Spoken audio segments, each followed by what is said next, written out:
Question is, how do you differentiate the utility of behavioral / psychotherapeutic treatments for conditions like depression versus medical treatments? Okay, so the first thing I would say is, don't underestimate the utility of medical interventions. Depression is a catastrophe. It carries with it a very high suicide rate. And it also levels people out, and it's really hard on their families. And so, and it's physiologically extraordinarily damaging. And so, if you're in a depressive state and it's severe, you can try an antidepressant. You'll know in a month if it works. If it works, well, maybe it'll help you get your life together. Like we could say, well, maybe you're depressed because your life isn't very well together. Could be. Sometimes people are depressed, their life is just, it isn't fine, because no one's life is fine. Everyone's life is a tragedy. But sometimes people have their lives in order as much as you could expect anyone to have. They have friends, they have an intimate relationship, they have a career that they like, you know, they're qualified, industrious people working hard on what they're doing and really playing a minimum number of games with themselves, and they're terribly depressed. Antidepressant, man, sometimes that will just fix it. And so hooray, like you're a biological entity. If there's something out there that can help you strengthen yourself so that you can prevail, great. And you know, people, you hear everyone takes antidepressants, you know, everyone's taking them. It's like no one takes those bloody things without serious consideration.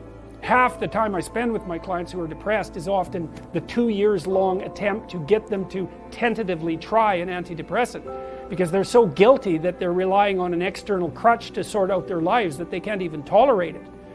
But you know, I say, well look, man, what if you had diabetes? You're not going to take your insulin? It's like you got stressed, you blew out at your weakest point. That's what happens when you get stressed. If there's something out there that might help you, it's like, try it, for God's sake. You'll know in a month, and you just stop if it doesn't work. Now, having said that, you want to do a multidimensional analysis. It's like, well, do you have any friends? Do you have an intimate relationship, or are you pursuing one? Do you have a reasonable career? Are you as educated as you are intelligent? Do you have something useful to do with your time outside of work? Do you have a drug or alcohol problem? Are there other behavioral issues like sleep dysregulation and lack of eating that are contributing to the pathology? You want to differentiate all of that, and wherever you can make a behavioral intervention, so much the better. But sometimes too, you're dealing with people whose lives are so wrecked that they don't even know where to start. They're different than the ones who have everything in order, say. And you say, well, try this, man, maybe you won't cut your throat in the next month, because if you're dead, it's going to be hard to work with you. And medical interventions, anything. If you're sick, you do what is necessary to get better, and you leave your pride behind if you have to. And that says nothing about the utility of the behavioral interventions. You want to hit the problem with everything you have at your disposal. But some antidepressants, especially for people whose lives are together and who are depressed, antidepressants can be absolutely miraculous. So, you know, and you hear about the clinical evidence in their favor being iffy, and that's partly because the diagnosis of depression isn't very well formulated. It's very different to have a terrible life than to be depressed. And antidepressants can only help you so much if you have a terrible life. So, yeah. You want to stay inside this little map because it's working. You want to get from point A to point B, and this is good. This indicates that you are moving forward. That's the first thing it indicates. And the second thing it indicates, which is even more important, and you'll never hear this from behavioral psychologists, is that your map is correct. So every time you move a little bit forward and something that you want happens, it says, oh, the game I'm playing is the right game. And so not only does the reward indicate progress, it indicates that the frame within which progress is being calculated is the right frame. And that's good, because it's the frame that makes things irrelevant. And you want them to stay irrelevant. So if you don't move forward and you start to question the frame, that's way worse than merely not moving forward. You get a bad exam grade. What do you think? What the hell am I doing in university anyways? It's like, probably that's not the first place you should go with that piece of information. And you think, well, why? Why is that worse? Well, as far as I can tell, your map of you as a university student is a comprehensive representation. It tells you what you should do every day. It kind of tells you where you're going in the future. And if something emerges as an anomaly, you get a worse grade than you expected. And you blow that whole map, it's like, okay, what have you been doing for the last 4 years? What kind of high school student were you? How clueless are you about how you're arranging your future? What's your identity going to be if you're not going to be a student? Where are you going to end up in 5 years? It's like, so it's like that little grade, that bad grade is like a portal through which snakes can crawl. And that's exactly how you respond to it, especially if you open the door too much. Well, maybe this means that I shouldn't be in university. Well, one of the rules is you want to constrain the anomalous event to the minimal necessary domain. It's really, really important. You want to do that when you're arguing with your partner, which you'll do all the time. We have an argument. Well, I should never have married you. It's like, no, that's not the first response. That's a bad response. Or here's a really good one. You've always done that sort of thing. And you always will. It's like, oh good, great. It's like the only answer to that is to hit someone. Because like you're done, right? You're like that. You've always been like that. There isn't a chance that you can be repaired and none of it is acceptable. It's like the person's going to fight with you right away because what else are they going to do? So what you want to do is you want to minimize it. It isn't rationalization. You want to say, okay, this person did something that disrupted our joint map. Okay, what's the smallest possible thing they could do to put it back together? And you have to know. Well, we need to make a plan so you don't do it again. Or we need to have a discussion so that you know that it wasn't a good thing to do. But I'm not going to go after your whole character. I'm going to say, when I come home and you're watching TV, just come to the door and say hello. Not, don't you love me? Or something like that. It's like, no, you just have to walk to the door and like give me a hug or something. And then that's good enough. And so then the other person might be able to tolerate that much corrective information, maybe, if you're kind of nice about it, and you also understand that they're probably going to have something equally horrible to say about you in the next 15 minutes because you're going to do something stupid. So you don't want to open the door so that every possible snake comes crawling through, because that's a pathway to depression. And you actually see that happening in depressed people, is that every small event produces a cascade through their entire value system, and they end up saying, well, that's just another reason that I should jump off a bridge. And they really see it that way. It's really awful because they've got no defenses. It's like, well, I didn't do so well in this course. It's like I'm going to get a bad mark in the exam. I'm going to get a bad mark in the course. That's going to screw up my ability to finish my degree. I'm never going to get into the field of my choice. It's just another piece of indication that I'm useless and that life isn't worthwhile. Bang, I'm going to jump off a bridge. And if you're really depressed, it's like each of those things hits you with the certainty of truth. It's really not good. And so you want to be careful. You want to be careful about walking down that pathway when you make a mistake. You think, okay, what's the narrowest framework of interpretation within which I can understand this that will require minimal behavioral change to decrease the probability that it will happen again? It's mental hygiene, fundamentally. So we're starting to be able to put the traits, to sort of nail the traits down to their underlying biology. And with regards to neuroticism, well, if you're high in neuroticism, you're more sensitive to anxiety, and that's regulated at least in part by the hippocampus and generated in part by the amygdala. There's another part of the brain called the periaqueductal gray that seems to be associated with the experience of pain, and pain is quite a complex phenomena. Depression is pain-like, grief is pain-like, social isolation is pain-like, disappointment is pain-like. There's anxiety components to that too. And so neuroticism seems to be something like threshold for activation in those negative emotion systems. So if you're higher in neuroticism, 1 unit of uncertainty might produce, let's say, 3 units of psychophysiological response, whereas if you're lower in neuroticism, 1 unit of uncertainty might produce 1 unit of psychophysiological response. It's hard, obviously that's a simplified schemata, but there's variability because if something unexpected or threatening happens to you, it isn't obvious how upset you should get. One answer might be, brush it off, it's nothing. Another answer might be, it's a bloody catastrophe. And often when something uncertain or threatening occurs, you don't have enough information at your disposal to make a full determination of the potential import of the circumstance, especially if it's uncertain.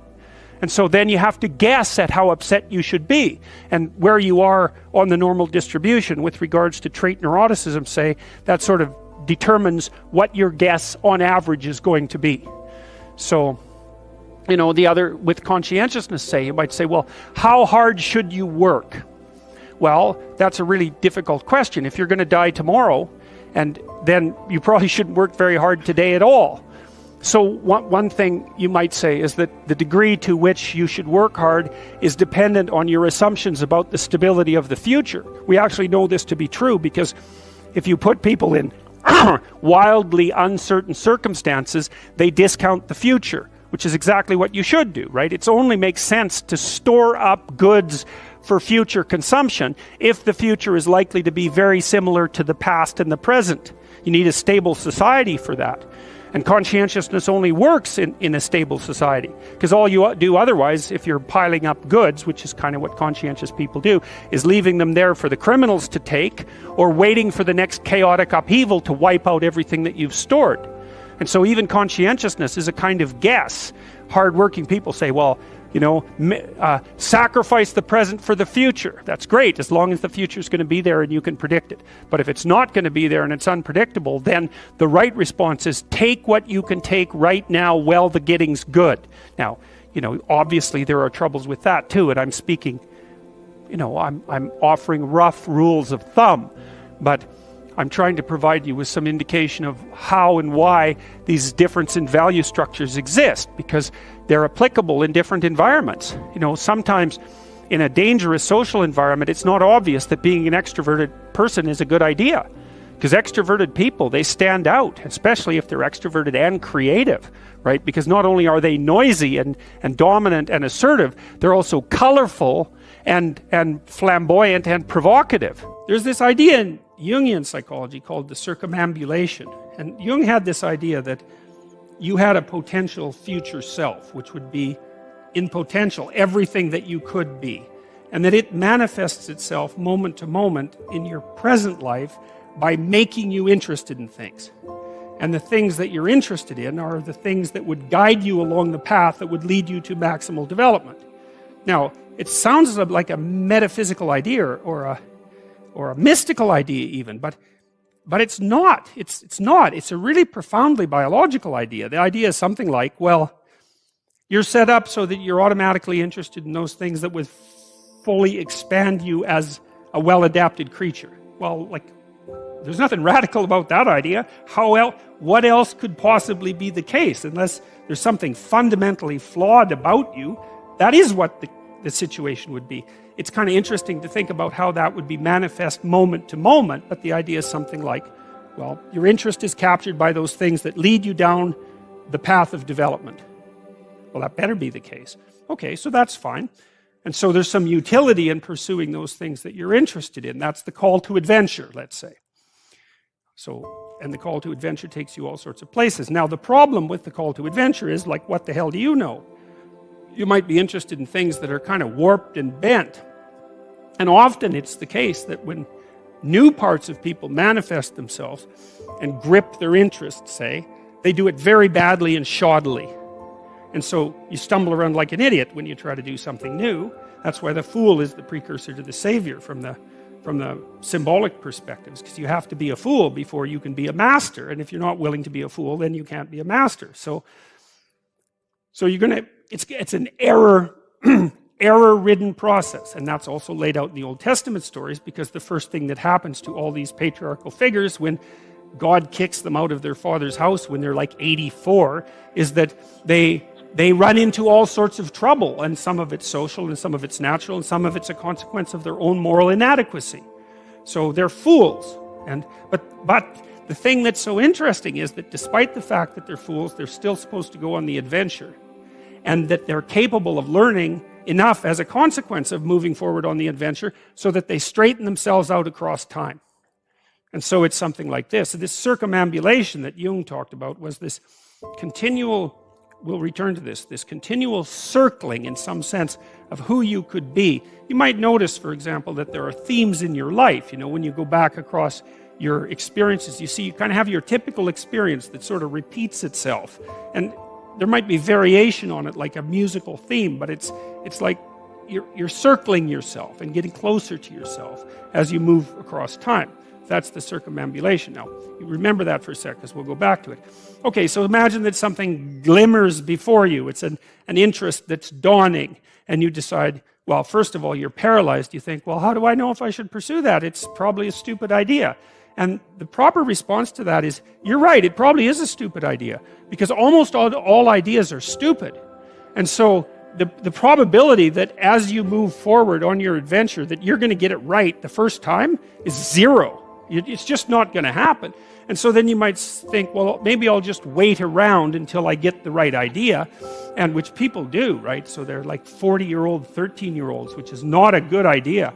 And so they wait around until it's waiting for Godot, until they finally got it right. But the problem is you're too stupid to know when you've got it right. So waiting around isn't going to help, because even if the perfect opportunity manifested itself to you in your incomplete form, the probability that you would recognize it as the perfect opportunity is zero. You might even think it's the worst possible idea that you've ever heard of anywhere. Highly likely. Highly likely. So you have, Nietzsche called that a will to stupidity, which I really liked.